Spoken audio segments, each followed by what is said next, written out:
Hi, I'm Tom Lydon, editor of ETF Trends here in Chicago at the Morningstar ETF Conference, and I'm here with Marie Dzanis, who's head of Intermediary Distribution with Northern Trust. Marie, thanks for being with us. All right, thank you for having me.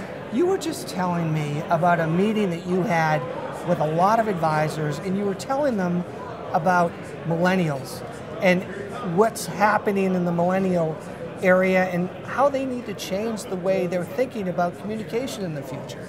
We recently spoke to a large group of CIOs, and they were talking about the types of investments they need to have in their portfolio, considering that there's going to be 30 trillion in wealth transfer taking place from now to 2035. The challenge is the average age of the financial advisor is 57 years old. Right.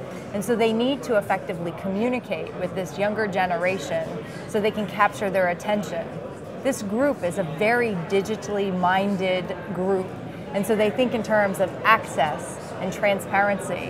When they go to meet with you, they look up who Tom Lydon is and everything he's done. They have complete transparency to understand that.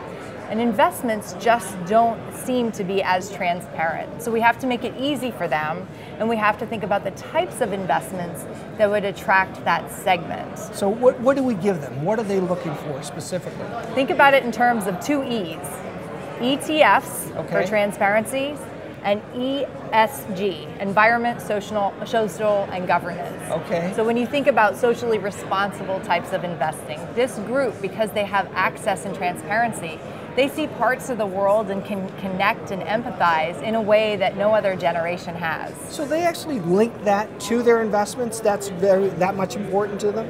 And they tend to be very philanthropic. So consider an older generation might contribute to a heart association or a foundation because they've been doing it for legacy reasons. Right. Baby boomers are activists, so they might want to do that because they believe in the cause. Okay. Gen Y would be interested because they want to understand the connectivity, but Gen Z wants to actually see the kid that they donate the book to in a country. Interesting. They feel great empathy, and they want to live their beliefs and values, and you can really, as an advisor, connect with them directly through their investments. So you specifically do a lot of research in this area, and you help advisors out. I know you're writing a white paper on this. Tell us a little bit more of the details and what we might expect when we see this. Well, one of the things you need to do is acknowledge, so I think in terms of you can add this to your practice, acknowledge and understand that you are different, that you speak a different language. However, the solution sets, when you have wealth greater than $10 million, and that's who we're looking to attract, are very complex. So if you can acknowledge that you speak a different language but are willing to help and connect with them, that's incredibly important. Yeah. The D is digitize. Okay. You need to be able to have a clear, searchable value proposition. And so if you can articulate in simple language, transparent language, what you do, they will get it.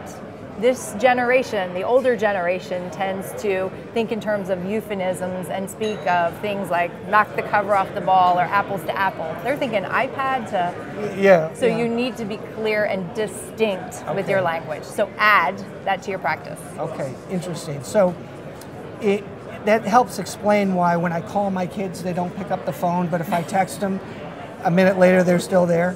Do you know the average amount of text a teenager does a month is 3,339? Oh my gosh. The usage of email in the age group of 12 to 24 has declined 26%. But the open rate of text, do you know what that is? No 97%. Wow. So there is a way to reach them, and you need to think about your practice and the communication style and how you do it. Well, we all need to change, and that's the next generation. As you said, that's where all the money's going. Yes, it is. Marie, thanks so much. Appreciate it. Thanks for having me, Tom.